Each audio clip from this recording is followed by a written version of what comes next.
started and kick off a quick introduction of this event. So thank you guys so much for joining us for this manufacturing panel. My name is Sammy Jo Lewis, and I'm the Client Services Manager for the Alaska Manufacturing Extension Partnership. Our sole mission at the MEP is to advance the manufacturing sector in Alaska and work to provide a one-stop shop that caters to each manufacturer's needs. So we are super excited to be moderating this event for Techstars Alaska Startup Week 2021 to learn more about how a few of our local manufacturers got started. We also have Peyton here, the intern for the MEP, who will be moderating the chat. I wanted to do a quick reminder that this event is part of the larger week-long event of Startup Week. So if at the end of this session you want to learn more, please stick around and a link of the events will be shared. And before I pass along for the panelists to begin introductions, I will pass this to Alice Bioff for a land acknowledgement. Thank you guys so much.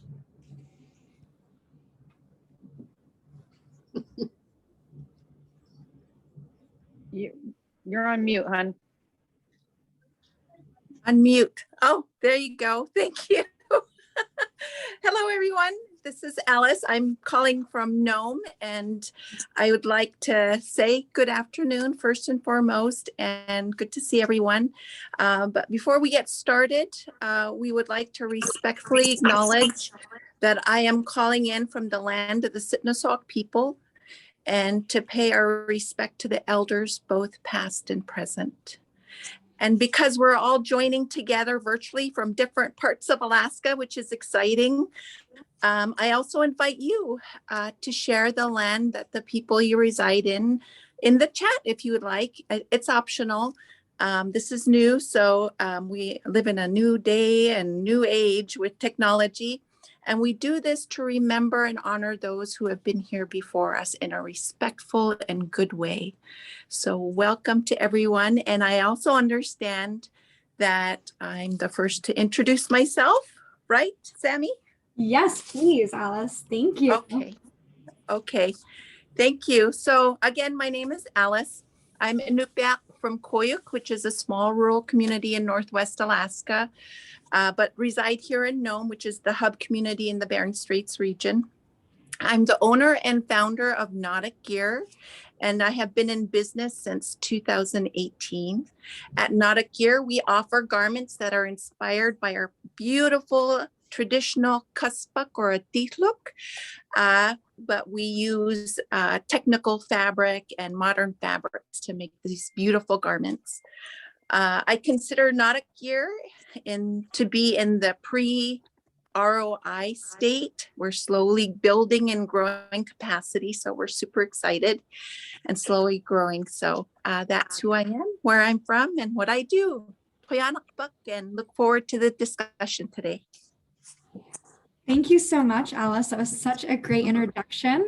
And I'll now pass this over for Megan to do a quick introduction of Elevated Oats. Hi, everyone. I'm Megan Militello. I am the CEO of Elevated Oats. We are a gourmet granola company based out of Anchorage, Alaska. We have a small factory there.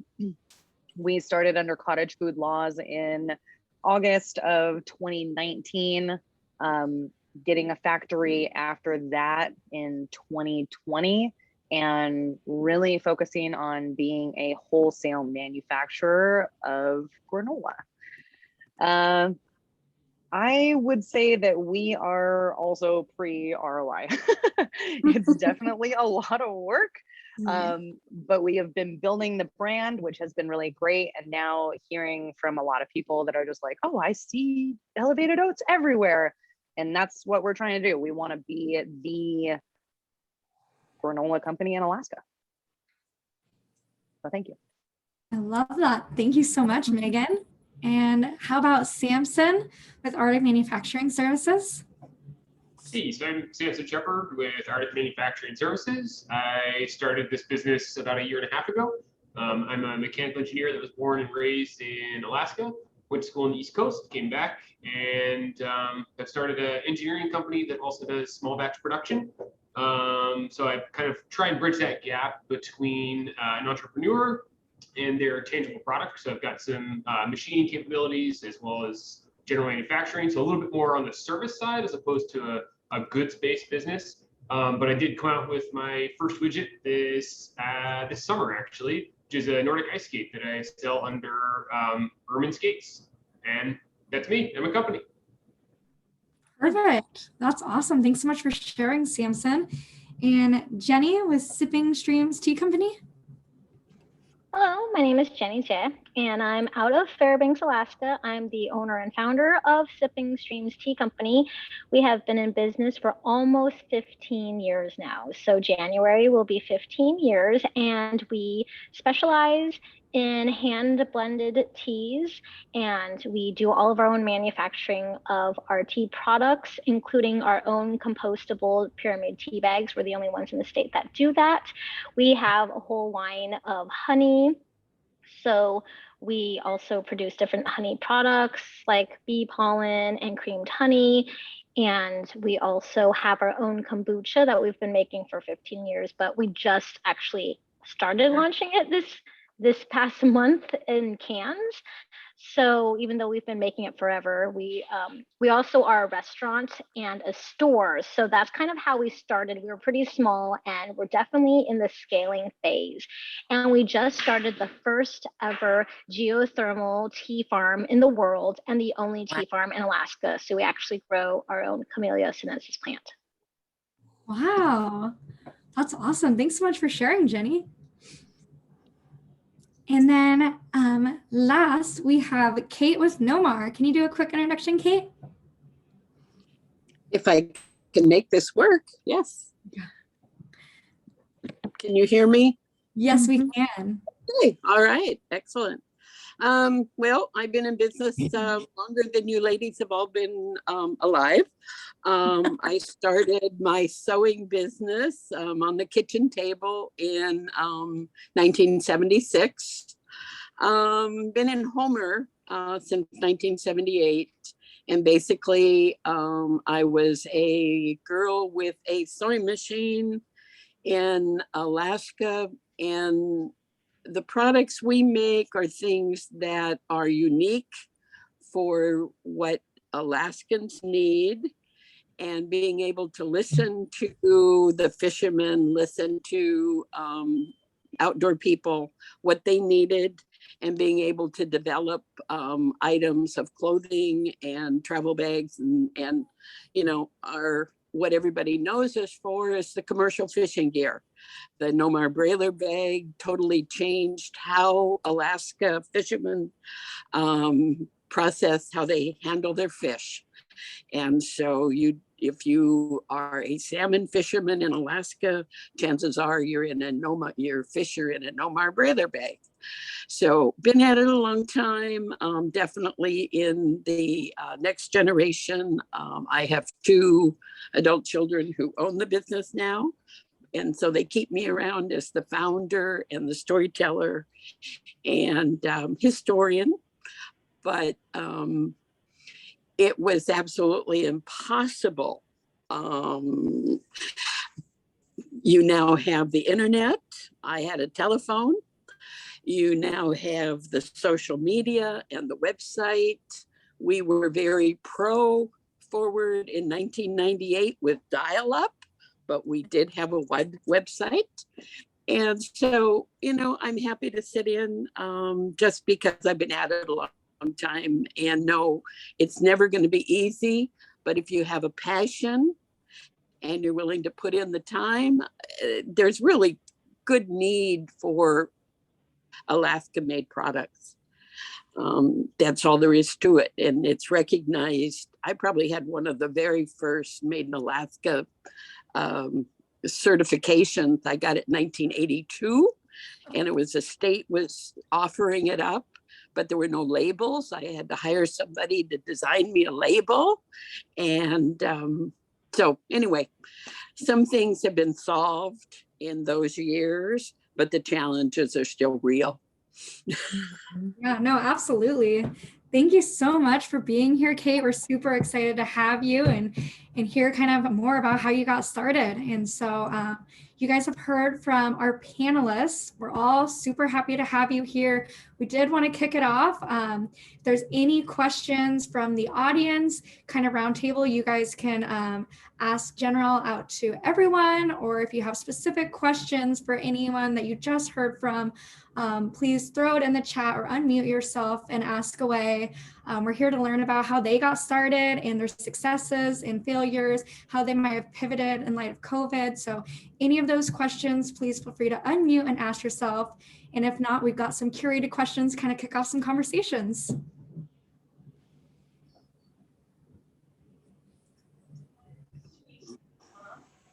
Well, I definitely think that the easiest place to start is, why did you choose to manufacture in Alaska of all places?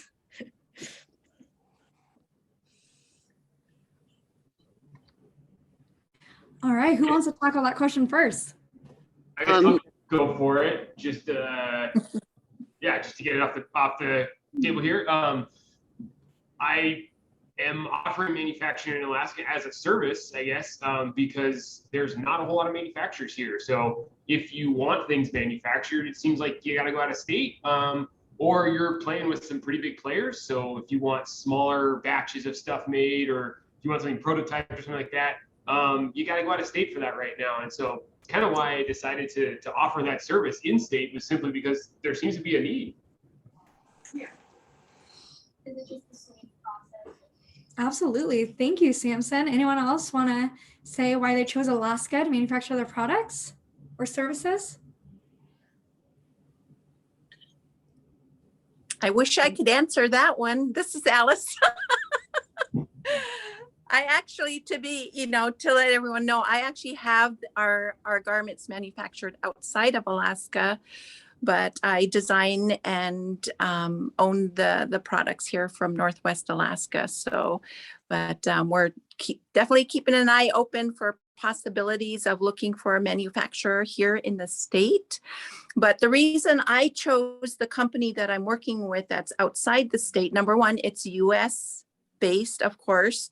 And then secondly, they were an all-inclusive manufacturing firm. They took my design, my sketch of the jacket we wanted to originally have made, all the way to production. From sourcing material to labeling, everything was done in-house from my computer on my kitchen table at home, starting in 2018. So, but I know there's opportunity and possible opportunity to bring manufacturing back here to Alaska. So, thank you. No, thank you so much for sharing, Alice. I know that's something that you and I have kind of discussed together, and it would be great to, find and fill those holes for those needs in Alaska just to get it manufactured. But I know you found that great niche in the United States too, which is also great. Very, very good to see. But then also, why are we providing this garment? Well, first and foremost, it's a way to continue our culture and our traditions, keeping it alive, the tradition of our atitlok. And what a beautiful way to tell the story of our culture and who we are and where we're from in a comfortable setting through beautiful apparel. So that's kind of also why we're doing Nautic Gear. So thank you. Thank you, Alice. I would say for us at Elevated Oats, it was definitely not something that I thought about. I came to Alaska abruptly after a life change, and following my passions, I was like, I'm going to do this in Alaska. However, I didn't know all that came with manufacturing in Alaska and the challenges that came with that when it came to sourcing, shipping, getting stuff out. Alaska is a small town. It's not as big as I thought it was. But the challenges and like the community and having being able to work together.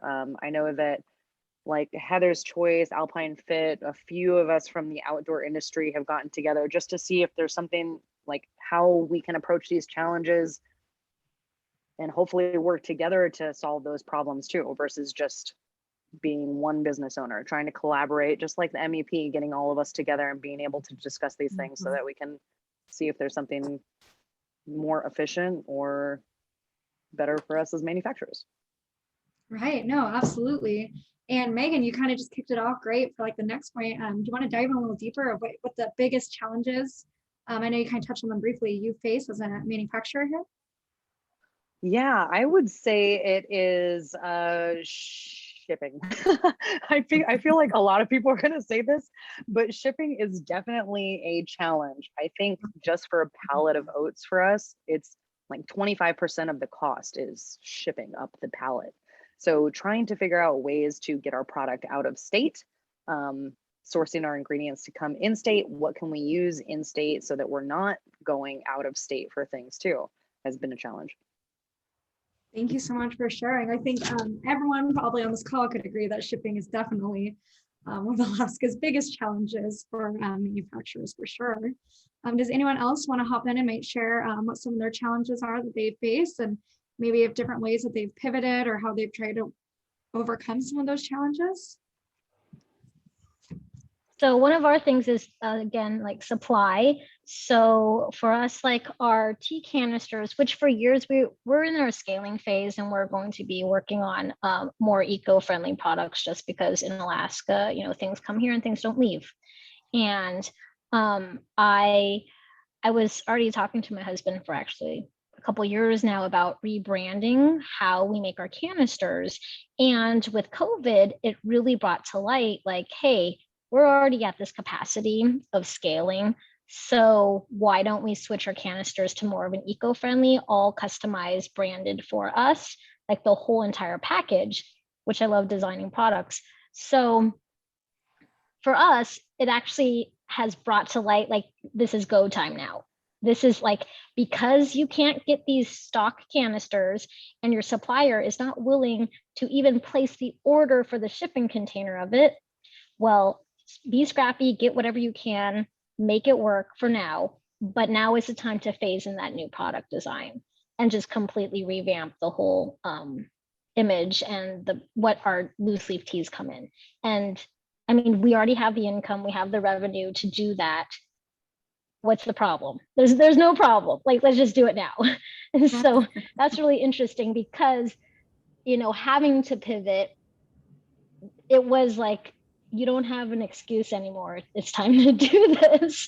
And our production and our efficiency for our machines and our equipment came to light. Well, I always knew I needed to do it, but I was just like, whatever, we'll just keep doing the same thing until, again, COVID happened and we're extremely short-staffed. And so we do need to use machines and equipment, and shipping is delayed. And so instead of shipping our hand-blended teas down to the lower 48, where there's only like 25 companies who package the tea into pyramid tea bags and then shipping them back to Alaska, my husband's like, why don't we just get our own machine?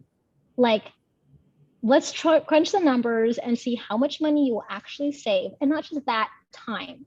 And like, who's going to help you? So that's why we took the leap last year and actually bought our own pyramid tea bag machine. I mean, it wasn't cheap, but we were actually able to find the actual manufacturer, and he did a bunch of research of that. So in the long run, it ended up being a third of the price of what we thought it was going to be. And with our logistics and just certain things that have happened in my life, I have a friend who's a customs broker. And so I just contacted her and I was like, great, I have a customs broker, done. So I have all these resources from collaborating with people over the years of volunteering, being, being part of the community and different things like that. And so like, just thinking of that mindset of collaboration of whatever it is that you do, or getting to know people, and then you have it in your back pocket or the back of your mind, like, when it's time to go, it's time to go. So yeah, I totally understand, Megan, about the whole like shipping, the freight, the timing, and all of that. But you know, that's why we have these discussions, because there might be like a lot more resources than you actually think. I mean, everyone says, oh, there's only like one way to get to Alaska. There's actually like a lot more ways than people realize, but you don't know until you start discussing it and bringing it to light to people who know more, because you don't know what you don't know. Right. That's excellent story. Thank you so much for sharing. It's so great to hear that you were able to pivot in that time, and it sounds like it's been a huge success for you. So thank you so much for sharing that. I can't wait to see this new packaging, Jenny. Yeah. And Megan alluded to something earlier, which is just Alaska's super small. And so I think both Megan and I believe her name is Jenny, the idea of having multiple places to go through or go to for stuff has been extremely important once the pandemic has rolled out, just because, yeah, you get pigeonholed into a situation where this one material that I purchase, I always purchase it from company XYZ. Now their lead time doubled, tripled, cost doubled, tripled, and you're kind of stuck in the middle. And so that's something I strive to do, is have multiple places that I can always go to for whether it's a good or a service. And those relationships are important to establish and to maintain, but also you need to have some backups in your back pocket. Otherwise you get stuck, and all of a sudden either one of your competitors can kind of outmatch you because they found an alternative resource, or you may just get kicked to the wayside because you couldn't keep up. So I think it's extremely important to have multiple ways to go about things. And that's something that I really like about NOMAR, is the fact that they can use those bags for other stuff, right? Like, that is awesome that you've found some cool ways to, like, oh, we've got scraps that we can use in a different product, or, just kind of use that same material. I really like that, just because, I don't know, it shows ingenuity, and I love that. Thank you. How do I talk? We can hear you. Yep, doing great. How do I get up? Can anybody hear me? Yes, we can. Okay, all right. Well, this is the thing that I don't know how to do, the social media and technology. I always known that we would make a product, we would hire people. See, I see you offsourcing your manufacturing. I never had that idea. I always wanted to hold it close and own what we designed and hire and have payroll. You're hiring people in the state of Alaska and creating Alaska jobs. I think I had more of a passion for that than the idea of any given product, because as you well know, we make a huge variety of things, but we've trained Alaskans to be those people who are able to make them. Technology wise, the little sew shop with a pair of scissors worked for the first 20 years or so. But as our volumes increased, we had to have, computerized cut table, welders, so we have gone, expanded with the machinery. And I can tell a story. I used to love to give people jobs, but there comes a time when, number one, you couldn't find the people, and number two, a machine was cheaper than labor. But we always insisted on being the one who produced our own products. So it has taken a long time. I hear 1 year, 2 year. I was making it all by myself, and doing custom work for other people, at that point in time. So it doesn't happen overnight, but having an idea and a passion is pretty much what keeps you going. Mm-hmm. And if it's only the buck, then you need to go clock in someplace else, because you've got to want to do it for the passion of creating your own items, being in charge of your own product line, and being proud of it. The idea that we are Alaskans and we're proud to have something that's unique for our state. The Cuspit, the Brailer bag, those are things that were unique because Alaskans needed a good covering. They needed a good way to deliver their salmon. That particular one was, they were using big heavy rope net, and each fish that touched the outside was called a number 2. And they wanted something that was smooth-sided that they could get full pay for their catch. So that's that element of listening to a problem that an industry has and turning it into a product that a lot of people can use. And it's for the betterment of the Alaska salmon that we now are shipping these beautiful fresh or fresh frozen fish, because when I started, most of them went into a can. And when was the last time you ate a can of salmon? And if you hadn't canned it yourself, you know, we're into that Alaska fresh. And it's fun to have been part of that, getting the quality of that fish up to the point where it could be flash frozen and sold to the world as a quality product. So that having seen worked through these things, there are so many places where Alaskans have the inside track on products that just don't exist in the rest of the world. But we make something that is unique. And I have to share, okay, this was great for salmon. Now the requests we're getting are for the kelp farmers. They have to move the kelp to be processed. And okay, what was good for a salmon is now works really good for kelp too.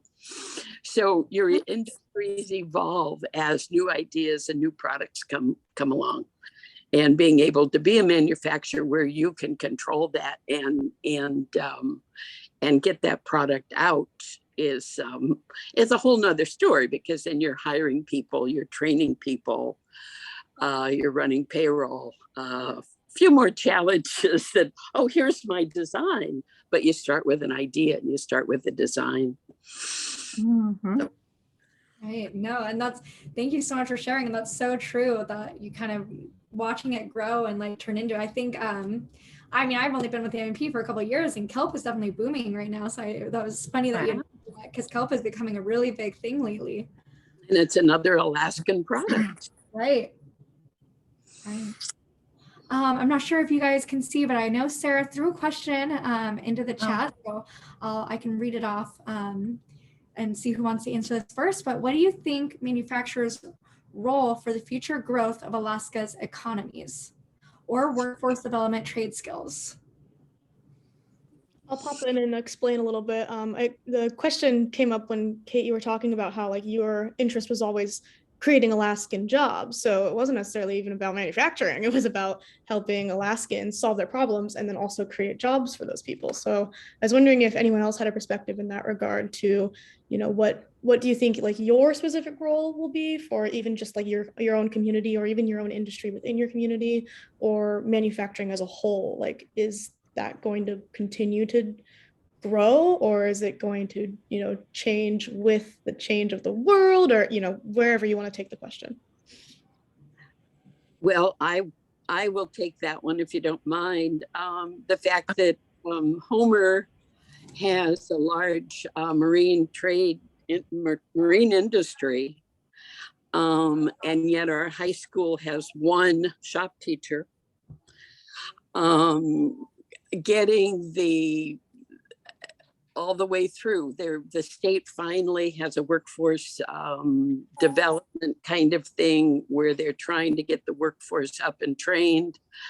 That seems to be lagging behind more than other things. And, you know, when I was in high school, which was like dinosaurs away, we had a huge trade wing. And you could take the welding and the mechanicals and then go into job training things.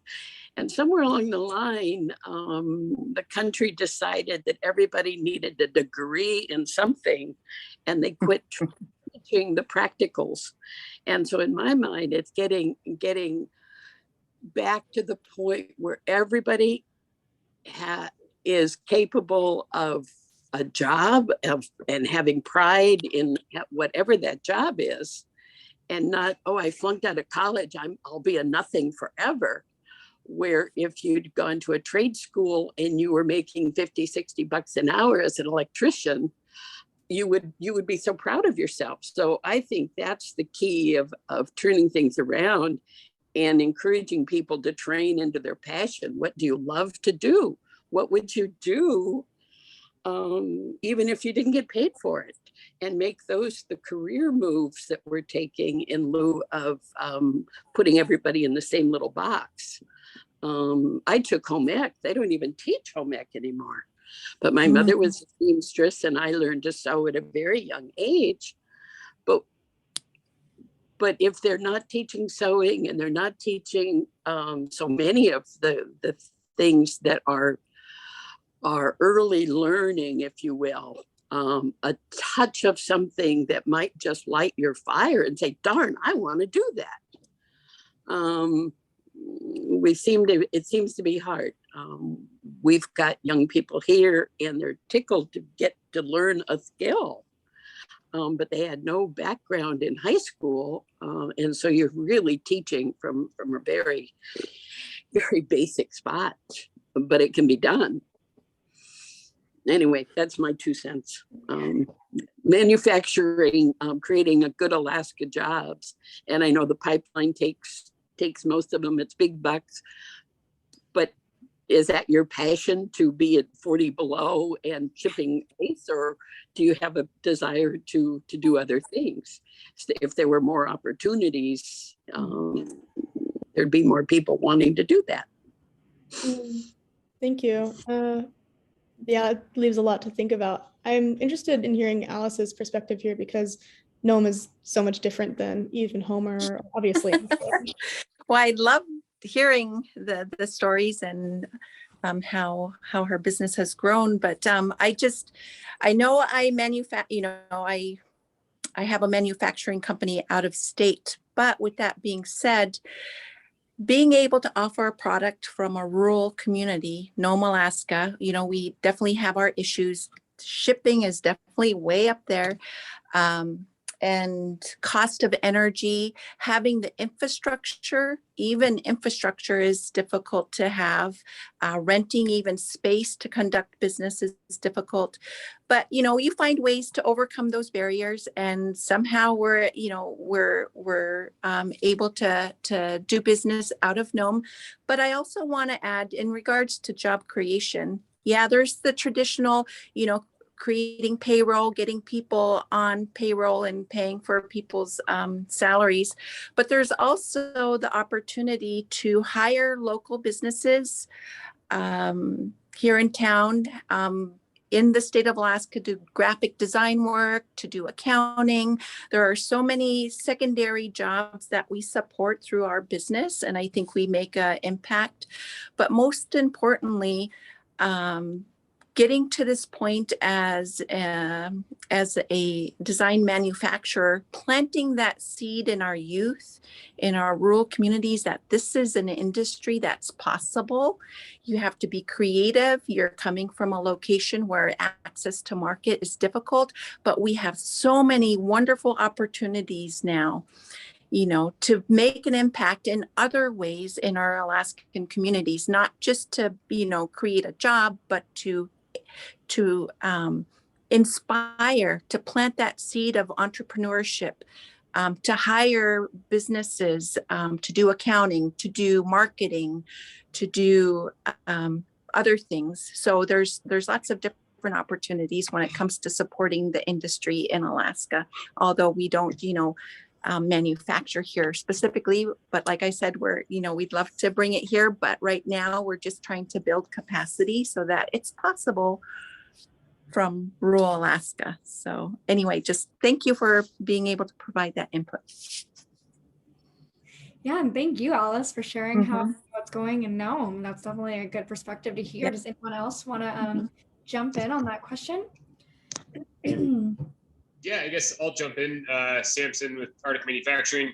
I don't know. I've got a thing for manufacturing that it's super exciting to me. I've always had a passion for it. I moved back to Alaska and quickly discovered that as an engineer, there wasn't a whole lot of opportunity here for me to do manufacturing. And I was a little bit confused because I just came from, school where everything is digital and things transfer around. You know, I'm working with a professor that's out of state or works at a different college or whatever. And so I think that manufacturing in Alaska has been based on a little bit older principle for a long time now, basically since the 80s, where it has been based on, you know, it's who you know, and you always go to that company, and that one company does one thing, and they do it in a single location, and they do it in person.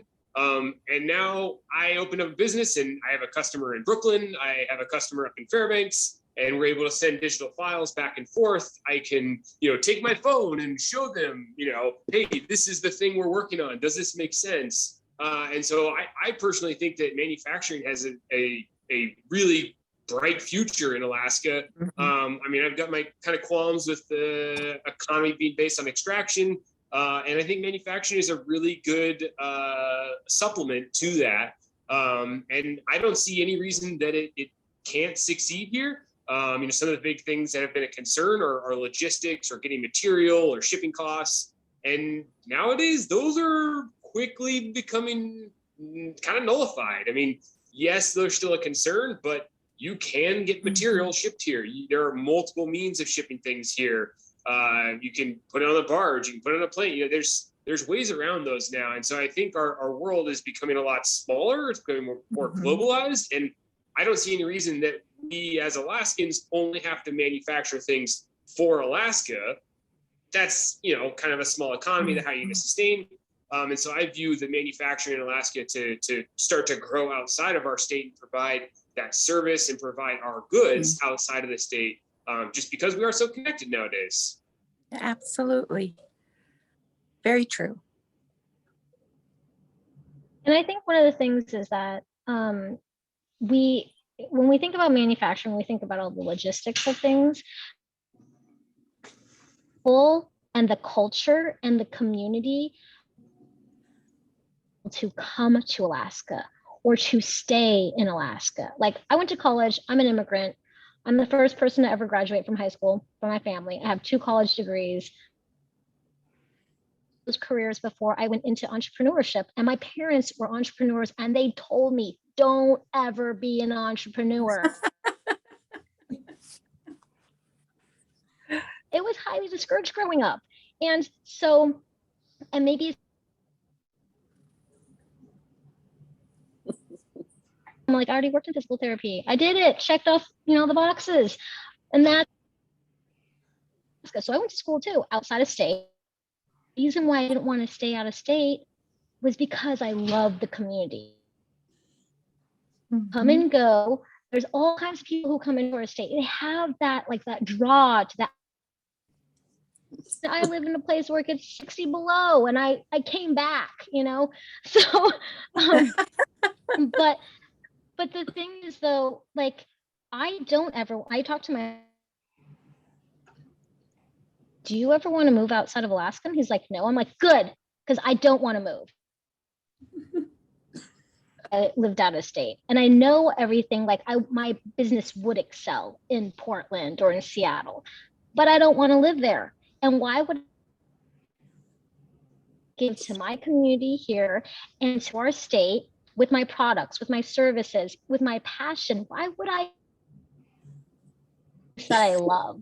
So when you think about hiring people, one of our newest employees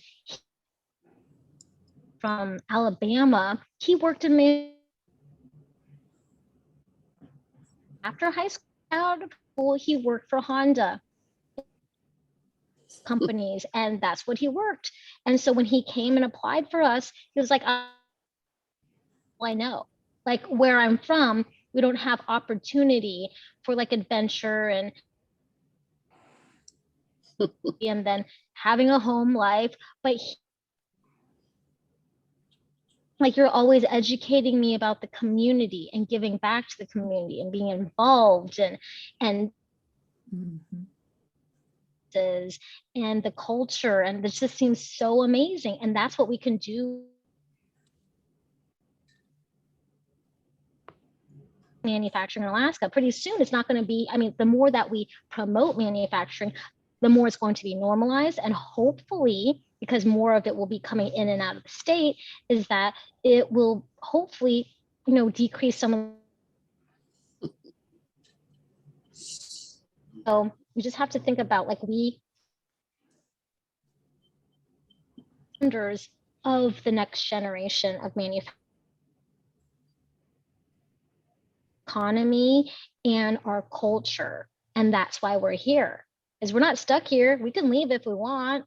So just remember, like, we chose to be manufactured.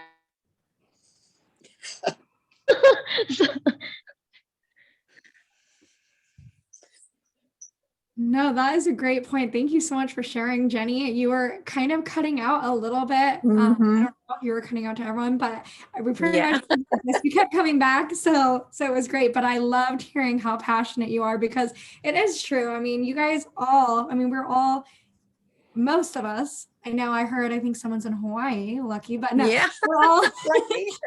We are all like choosing to be here and choosing to stay in Alaska, and you guys are all choosing to manufacture and offer services for manufacturers in this great state. And there are so many other wonderful reasons to be here. Like you guys are, there's so many great reasons why you chose Alaska, but on the other side, yeah, you love what you guys are doing, but this is just a great place to be, and you're happy because of the great community. And yes, there's challenges, but there's so many other positives that Alaska brings. So that is so great that you shared that excellent point, Jenny. And we love hearing how passionate you are about that.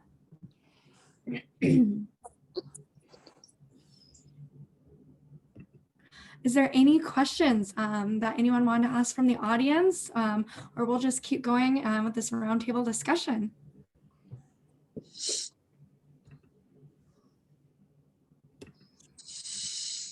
All right, let's just keep the discussion going.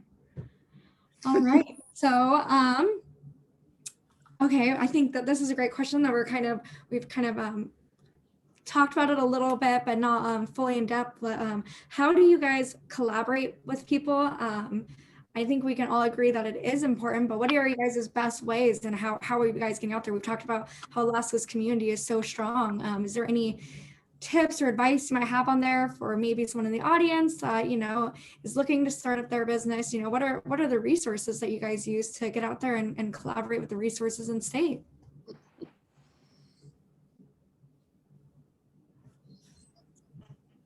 I'd say that we're all trying to build something in Alaska. So really working together to create something has been really cool. I think I was just telling Sarah about it in the last one we did, but we've done collaborations with Gelate, where we've had granola in gelato. There's different cafes where they'll take our granola and put it on top of a parfait. So it's a way for not just me to be like, hey, look at me over here, this is what I'm doing, but it's like, hey, check out what this person's doing over here where you can get some of my stuff, and then they're able to do the same thing. So we are feeding off of each other's network. And I think it's very beneficial if you know who your customer is, and so you are collaborating with those businesses that you have the same customers. Right. No, I love the examples you shared, except for I'm super hungry, so now that's all I'm going to think about. But is there a way, I know you said, knowing your customer, and I know we all can agree that's really important, but is there different resources that you use to then find the businesses that share the same customer base as you? I think that's just learning what is happening in the state. Yeah, like getting into the different, like meeting the MEP, or like Jen from Alpine Fit, me and her just met this last summer, and I'm like, oh man, we started around the same time, hadn't really met, but it's like manufacturing, small like little thing, we're going to try to do it here. But 2 years later, like meeting each other. So it's just about continuing to put it out there. Just continuing to put it out there in the community, like even doing markets and things like that, where it's more of this grassroots level, has been great for connecting with at least our base community. Perfect. No, thank you. I definitely think it's really important. I mean, it's the more you know, and just keep getting out there and keep connecting. Does anyone else have any comments on that, or want to share maybe their resources or what they found successful when it comes to collaborations? Sure. This is Alice. Oh, sorry. Whoever wants to speak first, we can start with Kate and then move on and Alice. Yeah, sounds good. So NOMAR, because we've been around for a long time, others are, can we collaborate, and will you make a product for us? And so we're at that stage of manufacture where does it work using our people to make items for others, to expand our manufacturing to serve more of the Alaska market. And we've done a couple, and in really, again, even at this stage, it's continually learning what works. So, you know, Salmon Sisters came to us and we do items for them. Now they are fishermen, and they have made it cool to be a female in the fishing industry. And they have these cool items. And so we make a couple of things for them, you know, based on the Alaska commercial fisheries. They make a little tote bag that they call their Salmon Sisters Brailer tote, that kind of thing. And so it does open up opportunities of expanding your manufacturing. However, how to do it in such a way that it's a plus. They're really good about their social media, and they're very good about always giving us a plug. And that, you know, that expands our market because, geez, what else do you make over there? And so that's been a plus that way. But being able to know your capacity and what jobs you can do and can't do has been this year's challenge. And of course, with COVID, everything's been a challenge. Mm-hmm. We survived, and certainly looking forward to 22 being, you know, reconnecting and having things be a little better. But I think everybody went through a couple of tough years here. Yeah, that's for sure.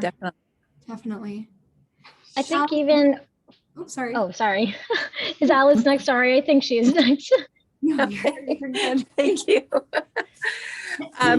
I just wanted to add that because we offer a garment that is inspired by a traditional garment, we want to make sure we do it respectfully.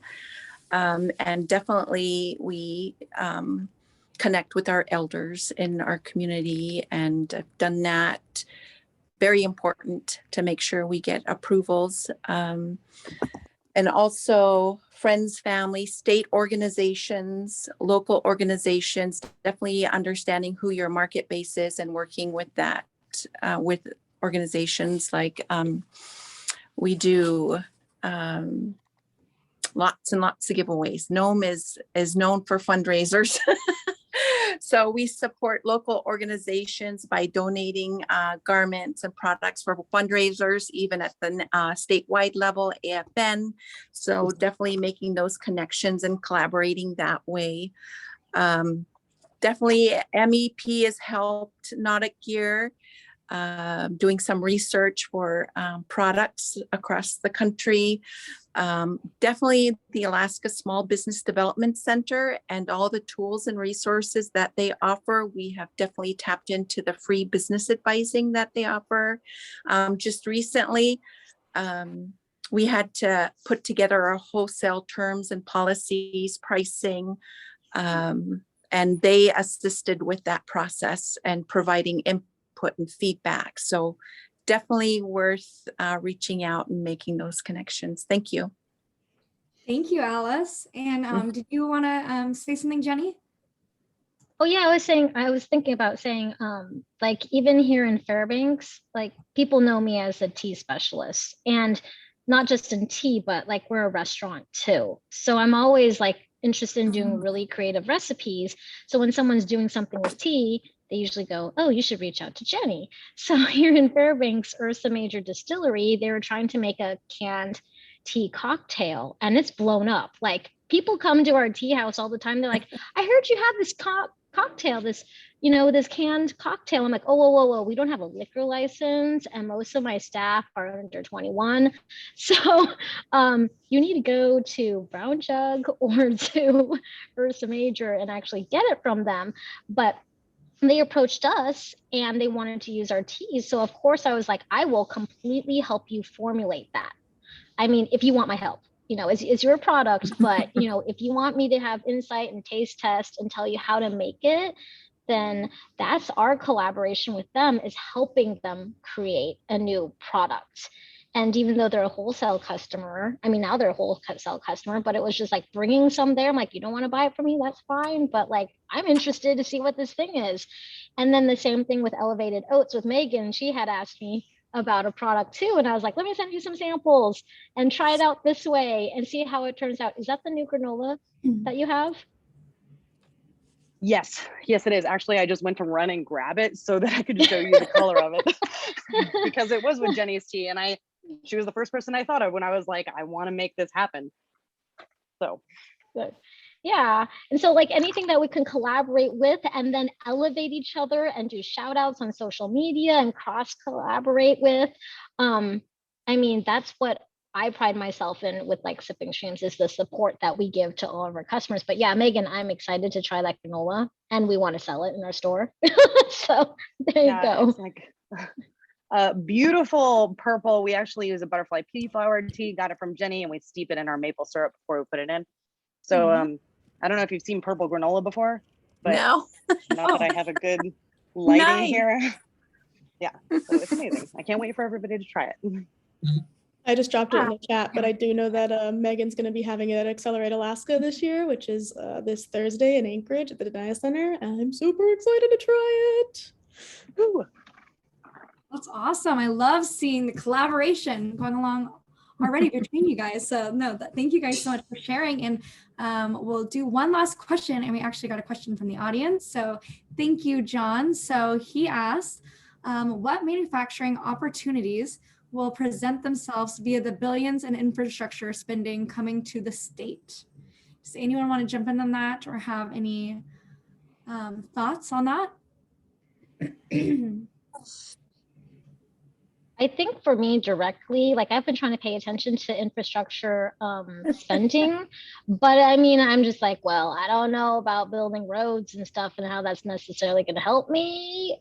You know what I mean? Like, is it going into small business? Is it not? A bunch of it's getting moved out of the SBA into these other areas, but it's also because it hasn't been spent yet, if that makes sense. So there are a bunch of grants out there.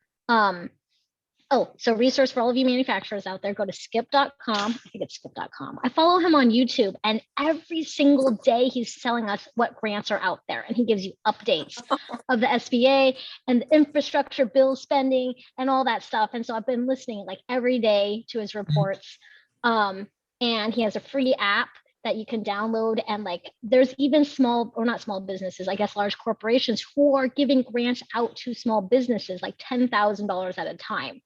And so, anyways, as far as infrastructure spending that's coming into the state, it's allotted in a different way that I see than actually helping manufacturers. But, oh, hello, skip.com. Okay, yeah, I think that's the guy. Oh, He does like a 5 to 10 minute YouTube video every day and updates you on like the latest, you know, grants that are out there, complete like grants, and what to do with the restaurant revitalization thing and what happened with that, because we're also a restaurant and we were one of the people who had applied under the minority part, women-owned businesses, and were declined it because of the lawsuit. But I don't see that necessarily as a hindrance if I don't see it directly affecting our company with the infrastructure funding that's happening, because that all comes back into our state and it's giving people jobs, which hopefully then we promote ourselves and that we're a local business and we support local and our community and our people. So hopefully it comes back full circle, but we just need to keep like looking for opportunity. I'd like to add to that too, with that infrastructure funding. I think there's some money set aside for ports, for our rural communities, for commercial fishermen. I think that's going to be huge. I think with infrastructure, you need gravel. So mineral extraction, I think, is going to be another huge one. And any of those industries that support infrastructure development, I think would do well. I think it's going to be a trickle effect. So anyway, I just wanted to add that. Thank you. No, thank you so much, Alice. If anyone wants to add on that, feel free to jump in. And if not, we'll just kind of wrap things up. I know our panelists here had some exciting opportunities coming up that I want to give them time to share. I did want to start and just mention, I know we talked about collaborations. The Alaska MEP is having a networking event coming up on the 22nd of this month from 12 to 1, and we'll have some 3 collaboration pitches in the beginning of that networking event of other local manufacturers looking to collaborate. And you guys are more than happy to join in and network with other manufacturers in the state on the 22nd. And I'll pass this on to Elevated Oats, Megan, to talk about your exciting opportunities. So come to our factory tomorrow. It is the first time we are opening the doors to the public from 4 to 6, and you can try that lemon berry muffin flavor that we are only doing this quarter. We also have new packaging. This is the soft release of our new packaging. So we're going to have a small snack pack now. And thank you, Sarah, for putting it in the chat. And then I will see you guys at Accelerate Alaska and Pitch Fest. We're going to be pitching Elevated Oats there. So Nice. yeah. Thank you. Thank you so much, Megan. And then Samson, do you want to share some opportunities you have coming up? Yeah, so I am having an open house for my manufacturing shop in Anchorage here on Friday, the 12th of November from 4 to 6 p.m. Yeah, it'll be having my CNC mill running, making Arctic Nordic skates. And if you have product ideas you want to chat about, or manufacturing in Alaska you want to chat about, or you've got some weird problem you have with your process, I'm happy to chat. I like the problems. The harder they are, the better. But yeah, come on by, say hello. Look forward to seeing you. Great. Thank you so much, Samson. And then Jenny, do you want to share what some opportunities you might have? Yeah, so first of all, like I said, I'm really involved with the community and I love collaborating with people. I even have a meeting tomorrow with another business that isn't even like my business, but they wanted some advice on their hazardous their HACCP plan, the one that's with the FDA, and they're a food company, and they haven't been able to get into wholesale because of their recall plan. So I'm just going to like sit down with them and tell them everything I know just to see how I can help them. So think about like different ways that I might be able to help you if you're in the food industry, or even like logistics, because I've given Megan some pieces of like advice if she wanted to use it for like where to get equipment, where to get packaging made and things like that, just depending on, you know, what you want and how, you know, what I've been through all of our packaging and manufacturing and even agriculture, because we just started a tea farm this summer, and we actually, so we've been making kombucha for 15 years, but one of our very first products is with our Alaskan grown tea leaves in the kombucha. So the newest thing that we're doing, it's just started right now, and that is we just launched our kombucha label contest, and it's only open to Alaskans, people in Alaska, presently in Alaska. I don't care if you've been only here for like 6 months or whatever, you're an Alaskan, we accept you. So it doesn't matter what age you are. I mean, the Alaska state flag was made by an elementary kid. So any age can enter our kombucha label competition. It's on our website at sippingstreams.com. It closes on Christmas Eve day. The winner gets $100 cash, $100 gift card to Sipping Streams, and a year's supply of kombucha. And we're looking for someone to design our base label that will be by an Alaskan for an Alaskan tea company. So if you know anyone, Sarah, enter, or find someone to enter for you who doesn't like kombucha so you can have their kombucha. Perfect. What a fun opportunity. Thank you so much for sharing, Jenny. All right. And then Kate, if you have any exciting opportunities coming up, please feel free to share. Or if not, we'll just put your website in, and everyone should just go visit NOMAR Alaska and check it out. But wanting to give Kate one opportunity, just kind of wrap up and see if you have anything going on, and then we'll have Alice share if she has any opportunities. Okay, no, this has been fun. Yeah, I've been at it, you know, and yes, I have given advice to many people getting started. You know, when you've learned something, it's very important to share it. And that's when this came up. Would you sit in? And it's like, well, I'm not new, but you don't know what next year's challenge is going to be, and you'll be looking for that answer to the, you know, the new question. So we're always learning, always creating.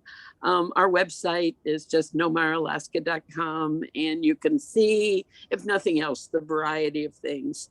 If I made one widget, I could not do it in Homer, Alaska. So being able to create and build a lot of different items for different industry, then we're able to be in the beautiful little town. People say, oh, why aren't you in Anchorage? I don't want to be in Anchorage. I love being in Homer. So we accept a smaller economy, and yet we do ship all over the place, and people are discovering Alaska and quality products. So that's a plus. So thank you, guys. No, thank you so much, Kate. We thoroughly enjoyed having you here and sharing your business. We're so lucky to have you. So then startup manufacturers can learn from such a long time successful business. So thank you so much, Kate. And definitely, yeah, I don't blame you for not being in Anchorage. I think Homer is beautiful. So I needed to shout that out as well. All right. And then, others come to visit. I get to live here. Right, exactly. I'm a little jealous myself.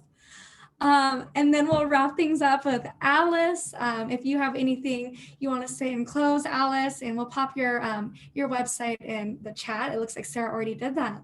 Oh, thank you. But what a wonderful hour. This is really neat to see what other manufacturers are doing in the state.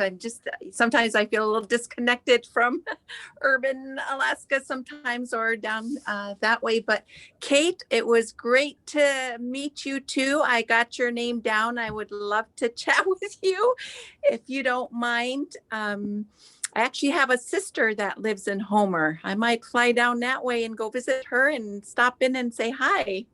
Good. If you don't mind. She's lived down there for years. So yeah, well, great to meet you. And then also regarding Nautic Gear, I'm in my new space here in Nome. We just moved in this space to offer folks an opportunity to come in and try on the jackets and our garments. I've just been doing it off my kitchen table at home all these few years. And then we have a fleece vest that will be coming out in December, 3 colors, a woman's cut fleece vest with a hood and beautiful trim, jacquard trim work. So we are excited to offer that here shortly in December. So anyway, it was great to meet everyone in here and learn.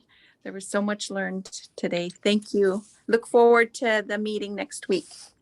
Thank you so much, Alice. We're so happy to have you here, and we'll have to be on the lookout because you have beautiful jackets. I know I love looking at your website and looking at them, so I'll be excited to see your new products. All right, so thank you guys, everyone, for being here. We thoroughly enjoyed having you on this panel. We had some really great discussions. I want to say if you guys came in a little late or want to hear more about other events happening this week, you can find out more about Alaska Startup Week at alaska.startup.co, and the link will be dropped in for you to check out. Sarah already put the link, but there's also a form that you can fill out. So if you've enjoyed this event or if you have any feedback, it'd be much appreciated for Startup Week, just to keep improving for the years to come. But thank you guys so much for being here and having these such great discussions. We enjoyed learning more about each and every one of your businesses. And this is also being recorded, so you'll be able to check it out online later if you need to refer back to it. But thank you guys all so much. All right, I hope you guys have a great rest of your